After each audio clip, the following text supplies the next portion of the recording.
With almost 250 million people and nearly 500 distinct ethnicities, Nigeria, also known as the Giant of Africa, is the continent's most populous and diverse country, with a host of truly unique, beautiful, and profound stories to tell.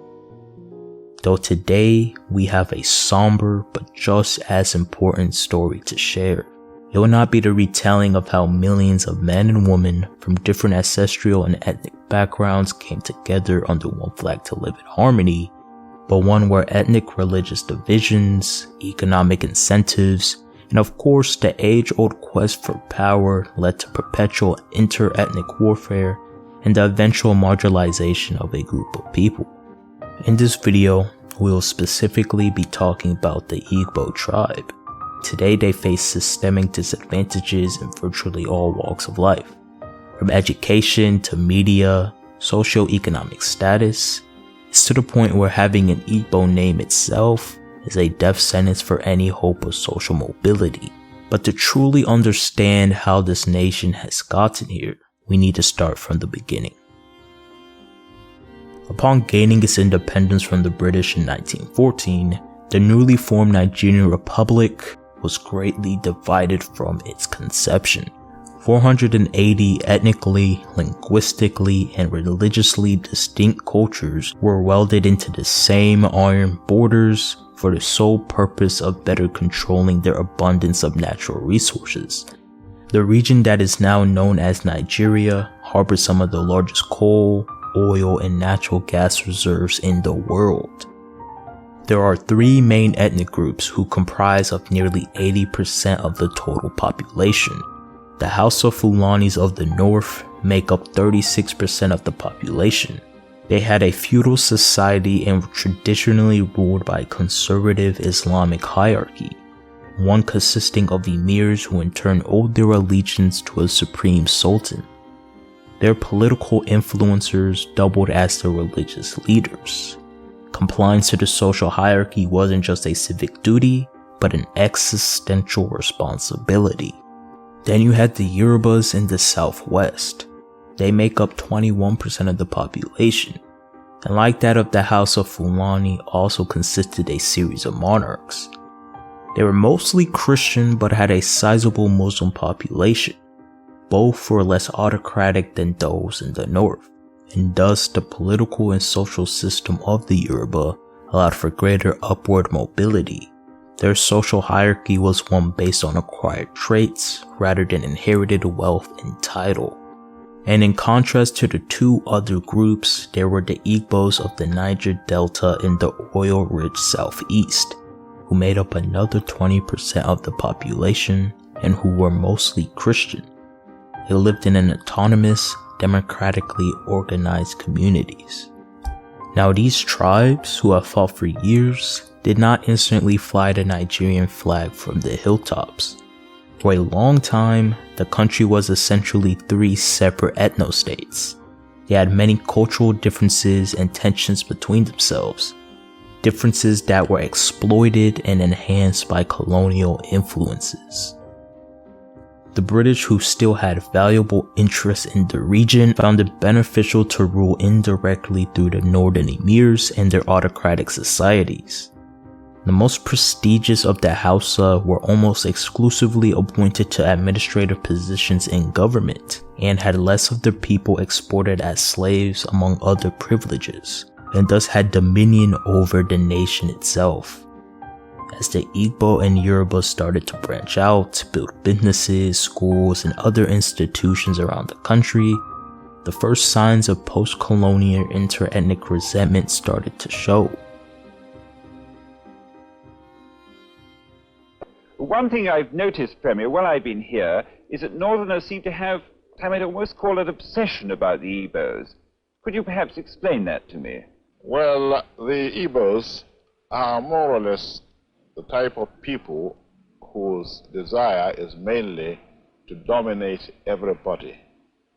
If they go to a village, to a town, they want to monopolize everything in that area. If you put them in a labor camp as a laborer, within a year they will try to emerge as headman of that camp. and so on. Well, in the past, our people were not alive to their responsibilities, because you can see from our northernization policy that in 1952, when I came here, there weren't 10 northerners in our civil service here. Then I tried to have it northernized, and now all important posts are being held by northerners. The Hausa-controlled government passed laws to mitigate the rapid socio-economic growth of their ethnic counterparts. The first ever election was marred by fraud and political violence, with the eventual results being contested and leading to a military coup by Igbo militants. The coup led to the assassination of the sitting prime minister and other high-profile Hausa. Conveniently though, the ceremonial Igbo president Nnamdi Azikiwe managed to escape the carnage by being out of the country on vacation. The coup was eventually stopped by a military general who also happened to be of Igbo descent. That, along with the fact that no major Igbo official died, and instead of being tried and killed for treason, the captured conspirators were paid while in detention, did little to quell the rising northern sentiments that the whole thing was an elaborate scheme to transfer power to the Igbos. Nevertheless, these anti-Igbo sentiments soon grew from being mere rumors and conjecture to articles of faith in the minds of many northerners. And on the 29th of July 1966, a fierce counter-coup was launched against the fledgling Igbo administration.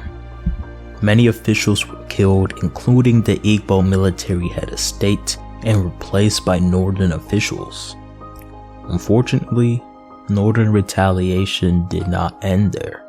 In the 3 months following the second coup, it is estimated that around 100,000 Southeasterners living in the north would have their houses and business confiscated or burned.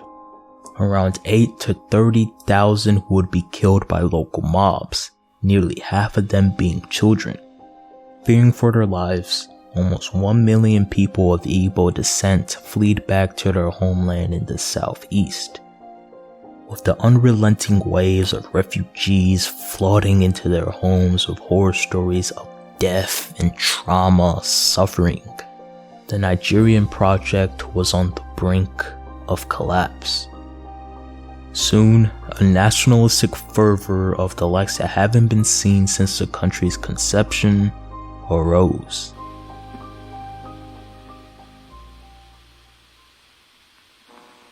Your meeting today is very crucial.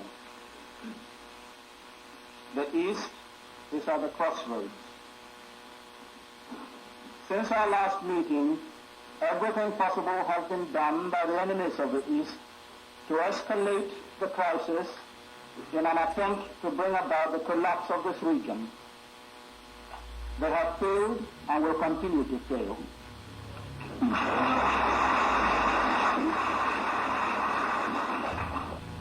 In 1953, the late Sir Abubakar Tafawa Balewa, in a speech in the Legislative Council, said,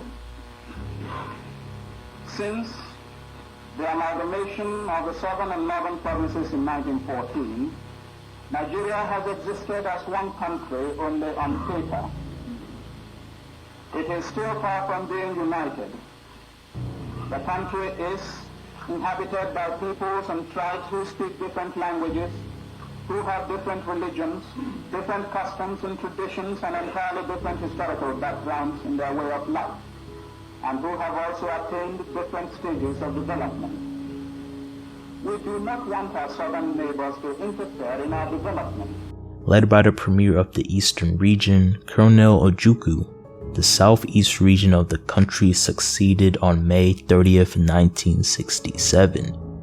The Republic of Biafra was born, and it was celebrated by many as the long-awaited restoration of the pre-colonial sovereignty, though that would be short-lived as Nigeria promptly declared war. The Nigerian military that was much larger, better funded, better trained, and secured the backing of the United Kingdom, which still held an incredibly valuable amount of stock in their oil supply, were heavy favorites against a Biafra that had no air force, navy, and chronic shortages in both manpower and weapons. Despite this, the Biafrans proved to be resilient. If civil war comes, and I do think it is imminent, you're quite right, it will for us be the price of freedom. Our people here have for a long time been prepared for this eventuality, and I am confident of their readiness. I think that when it does come, that the people on the other side would be surprised as to what they're going to get. And a war that was expected to take no more than 6 months at the absolute worst dragged on for another 3 brutal more years. It is the year 1968. The war is in a state of dead stalemate. The Nigerian government that at first saw Biafra as merely an organized riot was desperate to end the conflict. But instead of turning to diplomacy, they turned to the nuclear option. Using the high-end Navy ships given by the UK, they encircled the insurrecting region and engaged in full blockade. A move that would ultimately lead to the deaths of over 2 million civilians by starvation and malnourishment. And it was this humanitarian crisis that marked the beginning of the end of Biafran resistance. That the Republic of Biafra hereby ceases to exist.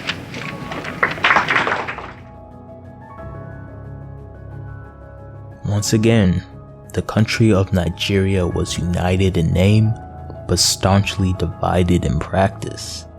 The reintegration effort was nothing short of a travesty. The center of this town, Colonel, I've personally seen soldiers taking household gear away from people's homes, loading it onto trucks and driving away. A sergeant major stopped one truck and made them take some stuff off.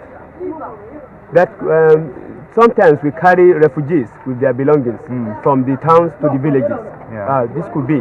But this was just property being taken out of a house, furniture, a bedstead, among other things. Well, that might be one of the cases, the few odd cases I've talked about. But there are always people around who will check this type of thing, you know. Have the federal troops behaved badly since they came here? Have they beaten people? That's seizing of their things. Seizing of their properties. They seized property? Properties, and they're forcing some girls and ladies. They are forcing them. Forcing themselves on girls and yes, ladies? Forcing them. Taking some wives from people try to do something they like. Have they been killing people? No. They don't kill civilians. Do they bring food in with them to feed the population? In fact, they don't. We are starving since 3 days now. I haven't taken anything. You're hungry? We are hungry. Very, very. Even my children, you can see them in the house now, lying down. Nothing to take. The Biafran money, when we give them, they say no, the Biafran money is of no use. It's unused. The war left millions of Igbos estranged, homeless, traumatized, and unemployed. Compounding the problem even further, the Nigerian government had changed the currency during the turning point of the war, making shillings that many of the Southeasterners possessed completely worthless. Their only compensation being a $20 new Nigerian naira, regardless of the wealth they possessed beforehand. A concerted and cruel effort by the Hausa-controlled government to bankrupt and cripple the people. Fast forward 50 years, the effects of the war and failed reconstruction still burn brightly. The loss of millions of able-bodied men and young children have crippled the Igbos demographically.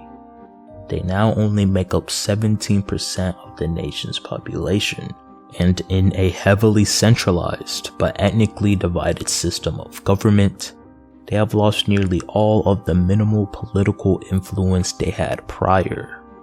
politically at the whim of an often antagonistic Hausa-controlled government.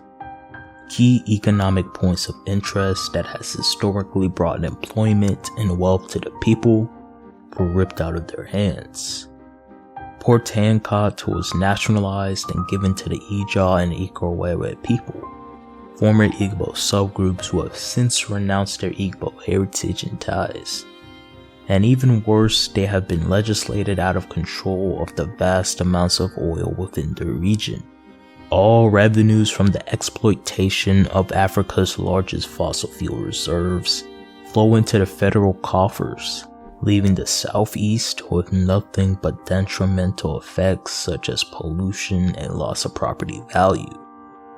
And it's issues such as these that are routinely neglected by the government, with the current administration stating they will have little regard for their interest, and only 9% of the federal cabinet being of Igbo descent. It should come as no surprise that the Southeast is by far the least developed region in the country. The infrastructure that isn't decrepit is the product of private investment from more affluent Igbos.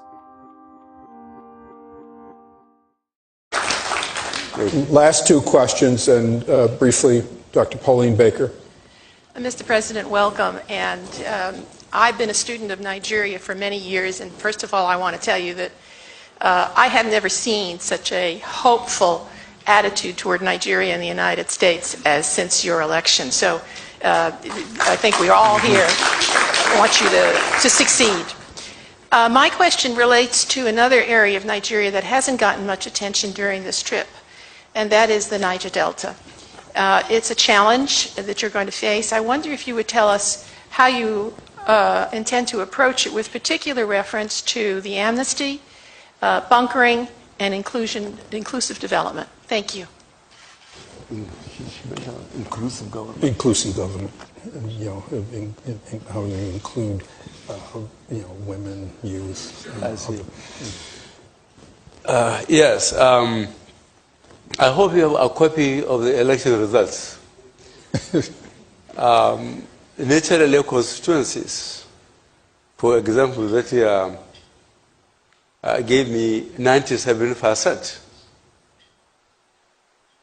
cannot, in all honesty, be treated on some issues with constituencies that gave me 5%. As a result, many Igbos are forced to venture out of their native lands to seek social mobility and the opportunities that come with it. But unfortunately, anti-Igbo sentiment is just as pervasive in broader Nigerian society. In the workforce, they often have to have twice the qualifications of their counterparts for the same exact job, and are relegated to high-density, low-income urban areas outside of their homeland. With all of the aforementioned systemic and social disadvantages, socio-economic solidarity is really the only way for Igbos to live a dignifying life.